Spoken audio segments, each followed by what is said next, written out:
வணக்கம். ரஷ்யாவின் மிகவும் பிரபலமான ஒரு மேகசினாகும் கம்பானியா என்பது. அந்த இதழின் கடந்த 4ஆம் தேதி பிரசுரத்தின் அட்டைப்பக்க விஷயமாக பிரதமர் நரேந்திர மோடி குறித்த விஷயம்தான் இருந்துள்ளது.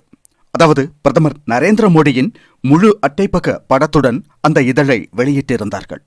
அந்த கட்டுரையின் தலைப்பு ரஷ்யாவின் ஒரு நண்பன் குஜராத்தின் புலி என்பதாக இருந்துள்ளது.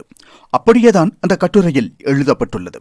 A friend of Russia, Gujarati tiger என்று எழுதப்பட்டுள்ளது. அதில் தொடர்ந்து நரேந்திர மோடி என்ற தலைவரை பற்றியும் ரஷ்யாவுடனான உறவுகளை மேம்படுத்துவதில் அவரது பங்களிப்பை குறித்தும் மிக விரிவான கட்டுரையை எழுதியுள்ளது கம்பானியா. கடந்த செப்டம்பர் 3ஆம் தேதி முதல் 6ஆம் தேதி வரை ரஷ்ய வனப்பகுதியின் மிக முக்கியமான நகரமும் மாகாணமுமான விளாடிவோஸ்டாக்கில் நடைபெற்ற கிழக்கு பொருளாதார மன்றத்தில் பிரதமர் நரேந்திர மோடியின் அட்டைப்படத்துடன் கூடிய அந்த இதழ் வெளியிடப்பட்டுள்ளது. நரேந்திர மோடி மேற்கத்திய அழுத்தங்களுக்கு அடிபணியாமல் சுதந்திரமான வெளியுறவு கொள்கையை கடைபிடித்து வருவதற்காக அதில் அவரை பெரிதும் பாராட்டுகிறார்கள். அதில் குறிப்பிட்டு சொல்ல வேண்டிய ஒரு விஷயம் உள்ளது. நரேந்திர மோடியின் தனித்துவமான சமநிலை, முன்னேற்றம் மற்றும் தேசியவாதம் ஆகியவை குறித்தெல்லாம் மிக தெளிவாக விவரிக்கப்பட்டுள்ளது அதில்.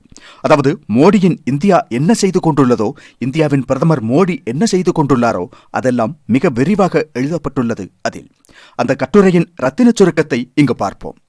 அந்த கட்டுரையில் பிரதமர் நரேந்திர மோடி மற்றும் ரஷ்ய அதிபர் விளாடிமிர் புட்டின் ஆகியோரின் பொதுவான குணாதிசயங்கள் சிலவற்றை விவரித்துள்ளார்கள். இரு தலைவர்களும் மேற்கத்திய நாடுகளின் இரட்டை வேடம் மற்றும் அவர்களின் பல கொள்கைகளை விமர்சிக்கக்கூடியவர்களாக இருக்கிறார்கள். அவர்கள் ஒரு பல்முனை உலகத்திற்காக பாடுபடுகிறார்கள். சொந்த நாடுகளின் நாகரிகத்தை மதித்து அதை அந்த பெயரை சொல்லி அழைக்க விரும்பும் தலைவர்களாகவும் இருக்கிறார்கள்.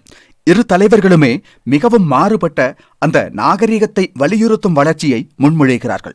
அதாவது இரு தலைவர்களும் பாரம்பரியம் மற்றும் கலாச்சாரத்தை வலுவாக பற்றி கொண்டுள்ள ஒரு வளர்ச்சியை முன்வைக்கிறார்கள்.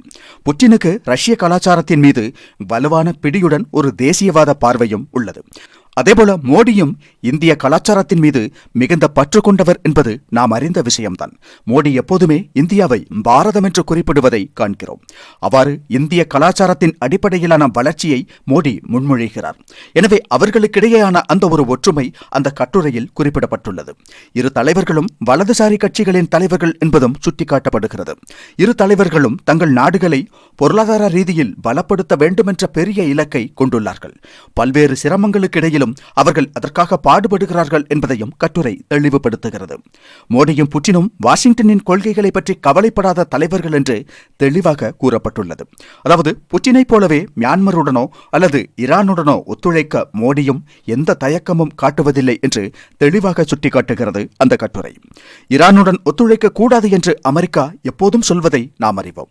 ஆனால் சமீபத்தில் கூட சாபஹர் துறைமுகத்தை நிர்வகிக்கும் ஒப்பந்தத்தை நாம் பெற்றுள்ளோம். அவ்வாறு ஈரான் மற்றும் மியான்மர் இந்தியா இப்போதும் நல்ல ராஜதந்திர உறவுகளை கொண்டுள்ளது. புட்டினை போலவே அமெரிக்காவின் கொள்கைகளுக்கு எதிராக நிலைப்பாடுகளை எடுக்க மோடிக்கும் எந்த தயக்கமும் இல்லை. இரு தலைவர்களும் நாட்டின் நலன்களை கருத்தில் கொண்டே எந்த ஒரு முடிவையும் எடுக்கிறார்கள் என்று கூறப்பட்டுள்ளது அதில்.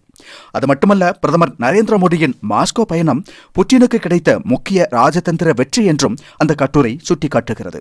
அதாவது ரஷ்யாவை தனிமைப்படுத்த நேட்டோவும் அமெரிக்காவும் எடுத்த முயற்சிகள் தோல்வியடைந்து விட்டதாகவும் அவர்கள் தனிமையில் இல்லை என்றும் அவர்களுடன் நட்புறவை பகிர்ந்து கொள்ளும் நாடுகளும் இருப்பதாகவும் மோடியின் வருகை உலகுக்கு உணர்த்தி உள்ளதாக அந்த கட்டுரையில் குறிப்பிடப்பட்டுள்ளது. காரணம், சீனாவும் வடகொரியாவும் ஏற்கனவே மேற்கத்திய நாடுகளால் ரஷ்யாவின் நட்பு நாடுகளாகவோ அல்லது அவர்களின் கூட்டணி நாடுகளாகவோ பார்க்கப்படுகின்றன.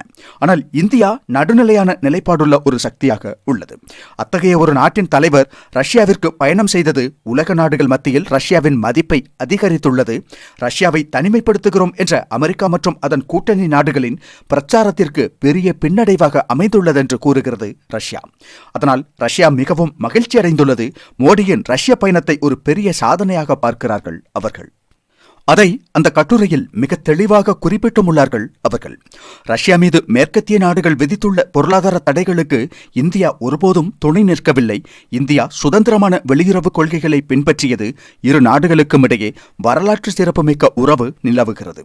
அந்த தடைகள் இருக்கும் நிலையிலும் இந்தியாவிற்கும் ரஷ்யாவிற்கும் இடையிலான வர்த்தகம் வரலாற்றில் இதுவரை இல்லாத விதத்தில் 65 பில்லியன் என்ற சாதனை அளவை எட்டியுள்ளது.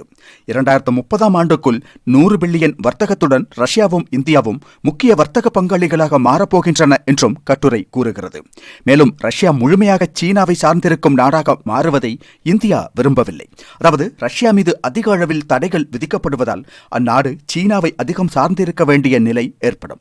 அவ்வாறு ரஷ்யா சீனா என்ற நாட்டை சார்ந்திருந்தால் ரஷ்யா சீனாவின் கீழடுக்கில் உள்ள ஒரு நாடாக மெல்ல மெல்ல மாறத் தொடங்கும். அத்தகைய நிலையை இந்தியா விரும்பவில்லை என்று ரஷ்யாவிலேயே சில நிபுணர்களை மேற்கோள் காட்டி அந்த இதழின் கட்டுரை சுட்டிக்காட்டுகிறது. அதாவது சீனாவை அதிகம் சார்ந்திருப்பதை தவிர்ப்பதற்காக ரஷ்யாவுடனான தமது உறவை வலுப்படுத்த இந்தியா முயற்சிக்கிறது. புட்டினுக்கு இது நன்றாகவே தெரியும். அதனால்தான் இந்தியாவோடு வடகொரியாவுடனும் வலுவான உறவை ஏற்படுத்த அவர் முயற்சித்து வருகிறார் என்றும் கூறுகிறது கட்டுரை. அதாவது என்றென்றும் நம்பத்தகுந்த ஒரு வலிமையான நண்பனாகும் இந்தியா.